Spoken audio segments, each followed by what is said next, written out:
পাপ কাজ করার আগে তিনটি কথা ভাবুন, তাহলে এই পাপ কাজ থেকে আপনি বাঁচতে পারবেন। এক নাম্বার, যখনই আপনি পাপ করবেন তখনই মনে করবেন আল্লাহ আমাকে দেখছেন। Allah is watching me, Allah is observing me. Allah আমাকে দেখছেন, আল্লাহ আমাকে অবজার্ভ করছেন। আপনি ঘরের ভিতরে দরজা জানলা সব কিছু বন্ধ করে দিয়েছেন, আপনার মা আপনাকে দেখে না, আপনার বাবা আপনাকে দেখে না, আপনার বোন আপনাকে দেখে না, আপনার ভাই আপনাকে দেখে না, কিন্তু আল্লাহ আপনাকে দেখছেন।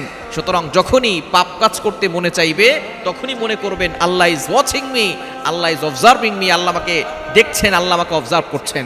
দ্বিতীয় নাম্বার কথা স্মরণ করবেন, ফেরেশতারা সব কিছু লিখে রাখছেন। আপনার দুই কাঁধে দুইজন ফেরেশতা আছে, প্রতিটি মানুষের দুই কাঁধে দুইজন ফেরেশতা আছে। বাম কাঁধের ফেরেশতা আপনার গুনাহগুলো সব লিখে রাখতেছেন। কিয়ামতের ময়দানে আল্লাহ পাক রব্বুল আলামিনের সামনে সব কিছু পেশ করা হবে। সুতরাং এই ফেরেশতাদের কথা স্মরণ করবেন। তিন নাম্বার, আপনি চিন্তা করবেন যে আপনাকেও একদিন চলে যেতে হবে, আমাকেও একদিন চলে যেতে হবে, আল্লাহর সামনে কি জবাব দিব।